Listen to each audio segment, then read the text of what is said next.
Lockdown के इस चरण में डोमेस्टिक मेडिकल सर्विसेज और डोमेस्टिक एयर एम्बुलेंस के अलावा सभी प्रकार की घरेलू और अंतर्राष्ट्रीय उड़ानों पर रोक रहेगी। देश भर में मेट्रो सेवाएं भी अभी बंद ही रहेंगी। स्कूल, कॉलेज, एजुकेशन, ट्रेनिंग और कोचिंग इंस्टीट्यूट्स अभी बंद रहेंगे। साथ ही एमएचए ने ऑनलाइन और डिस्टेंस लर्निंग प्रोग्राम को बढ़ावा देने की बात कही है। होटल्स, रेस्टोरेंट्स और इसके अलावा जो भी हॉस्पिटैलिटी सर्विसेज हैं वो भी फिलहाल के लिए बंद रहेंगी।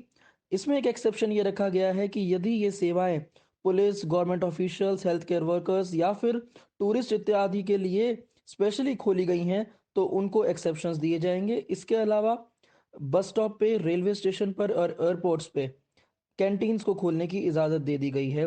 जो रेस्टोरेंट्स इस वक्त डोमेस्टिक एरियाज में हैं उनको किचन्स को खोलने की अनुमति दी गई है ताकि वो होम डिलीवरी कर सकें।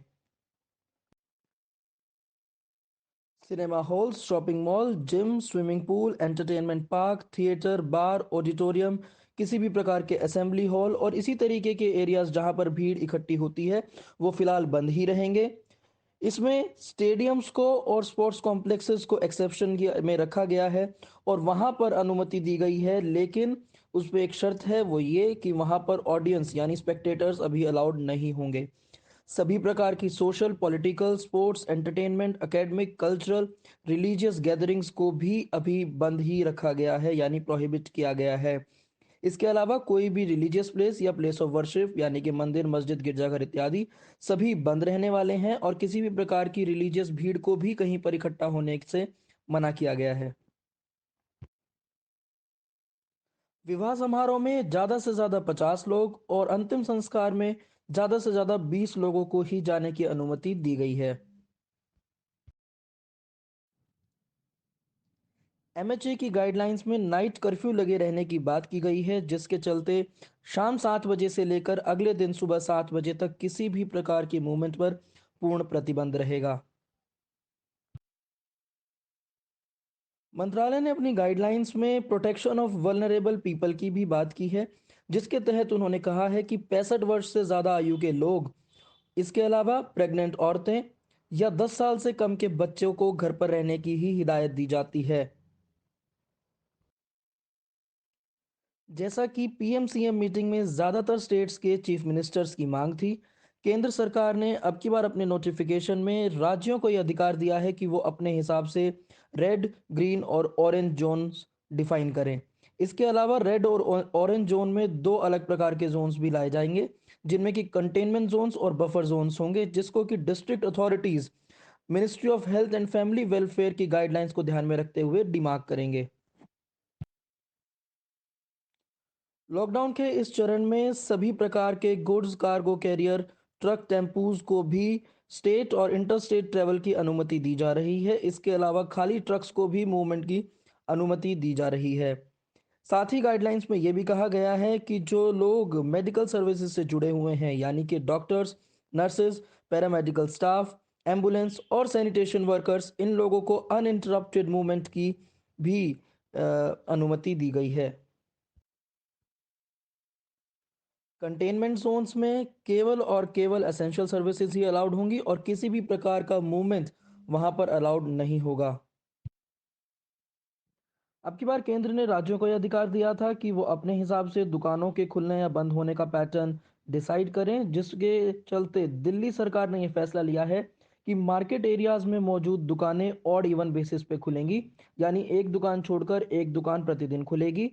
लेकिन सभी दुकानदारों को खुद ही इंश्योर करना होगा कि उनकी दुकान पर सोशल डिस्टेंसिंग का पालन हो। यदि दुकानों पर सोशल डिस्टेंसिंग नॉर्म्स का वायलेशन देखा जाएगा तो उनकी दुकान को फिर से बंद किया जा सकता है। इसके अलावा मुख्यमंत्री ने बताया कि जो स्टैंड अलोन शॉप्स हैं या जो दुकानें रेसिडेंशियल कॉम्प्लेक्सेस में मौजूद हैं वो पूरे समय के लिए खुली रह सकती हैं और एसेंशियल सर्विसेज से जो जुड़ी हुई दुकानें हैं यानी केमिस्ट इत्यादि, वो दुकानें भी ऑड इवन के पैटर्न से बाहर रहेंगी और खुली रह सकती हैं। राष्ट्रीय राजधानी क्षेत्र दिल्ली में किसी भी प्रकार की बार्बर शॉप, स्पा, सैलून अभी पूर्ण रूप से बंद रहेंगे। इसके अलावा रेस्टोरेंट्स को केवल होम डिलीवरी के लिए खोले जाने की बात कही है। केंद्र द्वारा जो गाइडलाइन आई थी और उसमें कहा गया था कि 7 PM से लेकर 7 AM तक कर्फ्यू रहेगा, तो उसको भी दिल्ली सरकार ने लागू किया है और कहा है कि लोगों का निकलना इस समय में प्रोहिबिटेड रहेगा। इसके अलावा किसी भी प्रकार की सोशल और रिलीजियस गैदरिंग अलाउड नहीं होगी। दिल्ली में कंस्ट्रक्शन एक्टिविटीज को भी अनुमति दे दी गई है, लेकिन मुख्यमंत्री ने ये कहा है कि इन कंस्ट्रक्शन एक्टिविटीज में केवल और केवल उन्हीं लेबरर्स की मदद ली जाए जो इस वक्त दिल्ली में मौजूद हैं, और बाहर से लेबर्स को अभी नहीं बुलाया जा सकता है। मुख्यमंत्री ने अपनी प्रेस वार्ता में कहा कि दिल्ली में सभी प्रकार के प्राइवेट और सरकारी दफ्तरों को फुल स्ट्रेंथ के साथ खोलने की अनुमति दी जा रही है, लेकिन साथ ही उन्होंने यह आग्रह भी किया कि ये ऑफिसेज कोशिश करें कि ज़्यादा से ज़्यादा लोग वर्क फ्रॉम होम पर ही रहें। दिल्ली में मेट्रो रेल अभी बंद रहेगी, लेकिन इसके अलावा ट्रांसपोर्ट व्यवस्था को दुरुस्त रखा जाएगा। दिल्ली के मुख्यमंत्री ने बताया कि दिल्ली में अब प्राइवेट व्हीकल्स का आवागमन अलाउड होगा, जिसमें फोर व्हीलर्स पर 2 पैसेंजर और टू व्हीलर्स पर केवल ड्राइवर अलाउड होगा। इसके अलावा बसेस को भी अलाउ कर दिया जा रहा है, जिसमें ज़्यादा से ज़्यादा 20 पैसेंजर्स ही इस एक वक्त में मौजूद हो सकते हैं। बस में चढ़ रहे हर एक यात्री की थर्मल टेस्टिंग की जाएगी और इसका ध्यान ट्रांसपोर्ट विभाग रखेगा। दिल्ली की सड़कों पर चलने वाली आरटीवीज में भी 11 पैसेंजर्स ही अलाउड होंगे।